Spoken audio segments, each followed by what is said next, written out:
Welcome back to an outdoor philosophy. Well, today I had a few ideas to do, and I think that the one I want to talk about is this case of this 7-year-old Texas boy who is being forced, apparently against his will, by his mother to accept a gender transition.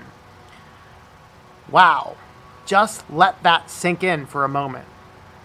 So, I'm going to actually look at some an article here just with a little bit of stuff. Now, what's going on is this is a kid named James Younger, and his mother, he has a twin brother, James and Jude, and his mother, who apparently is actually not even his biological mother, but who is a pediatrician who does appear to have a reputation of trying to force this gender dysphoria diagnosis on like 6-year-olds, 7-year-olds, kind of crazy.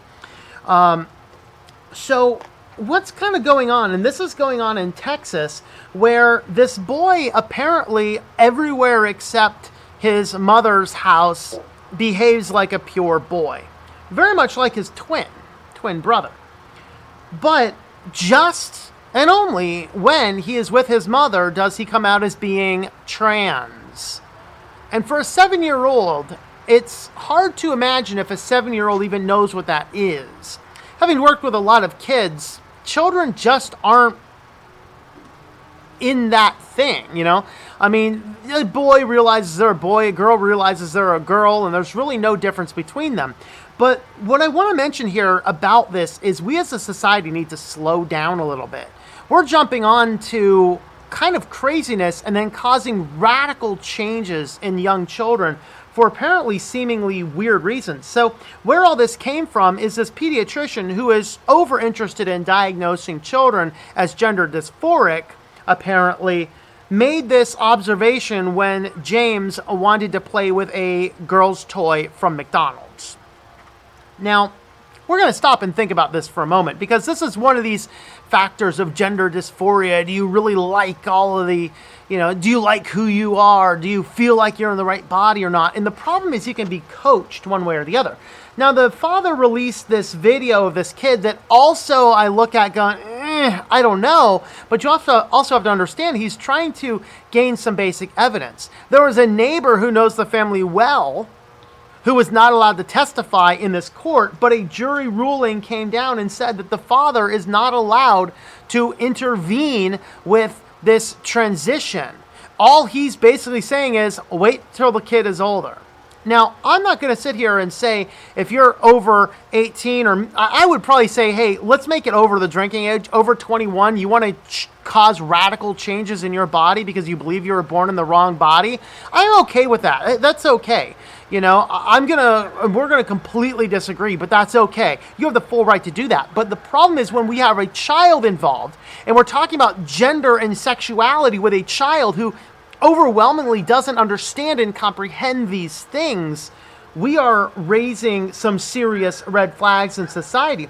So basically what happens is this mother wants to continue to dress this boy as a girl, and he apparently doesn't want to dress like this anytime except when he's with her, and do up his nails, basically turn him into a drag queen, not much like too different than Desmond is Amazing. And that, looking into that story is fascinating, how he was groomed from the age of like 3 into being an 11-year-old drag queen. That is frightening. And we're in an interesting place. Where is all this coming from? Why is this fit in outdoor philosophy? Because this is the philosophy of postmodernism gone run amok, reaching to its logical extreme. Chesterton was right in orthodoxy. We have cast off God for science, but now science doesn't affirm what we want to say. So now we've cast off science. We are living out our lives in society inside of our own subjective opinions. And this is postmodernism gone run amok. When you take somebody and you say, this is your gender, scientifically, there is no question of what makes somebody male, what makes somebody female. There's no question that male parts make a person male. It's not a gender construct, it's a social construct. It's not something that just happens. But does this mean that every boy is all into sports and football and cars and all this? No. We have to cast off that idea as well. So, for example, I hate sports. I've always hated them. not a single thing. Maybe a lot of that is because I never had a father growing up. So, where do you learn sports from? More often than not, a boy is going to learn sports doing sports things with dad. Happens a lot. Is that the only way? No. I know some people who are into sports who are not coming from that particular background. Oftentimes they like sports, they got into it with coaching and things like that. But I think back to this little intricacy, and I am just very thankful that my mother is not one of these liberal lunatics these days, because when I was young, I liked needlepoint. In fact, if you watch my other videos, you'll see in the more recent videos there's a dolphin rug hanging on the wall. I made that. Okay, now that wasn't needlepoint, that's a latch hook system. But the fact is that when I was a kid, I liked needlepoint. I would I'd get the craft stores, get the needlepoint canvas and cut things out, and I was really good at it. And, I made a lot of different things. And that is one of those things that if I had this crazy, radical, liberal lunatic of a mother, and I'm doing these liberal things, if I were a child now, this day and age, someone might say, oh man, he must be a girl. Let's stop his natural body's biological functions by ingesting chemicals that make the hormones my body naturally produces stop functioning because I like needlepoint. No, that doesn't make any sense. And I gotta say, if I grew up in that environment and grew up castrated, chemically or otherwise, and I became of age, I would probably go and commit the crime of murder.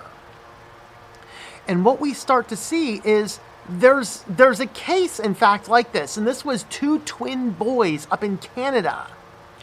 And during a circumcision, the doctor messed up and destroyed part of the male parts. And so they brought in this crazy guy who was on the fringe of lunacy back in I think that was in the 60s or 70s at the time. They bring him in and he's like, he looked at it, said, this is the exact case I'm looking for to hypothesize my theory, which is the current theory we are running on right now, that gender is a social construct. He's the guy that created it and has done the experiment of N of 1 on this, where he took these 2 twin boys, one of them had mutilated genitals, and so they transitioned him into a boy and never told them about it until he was a teenager.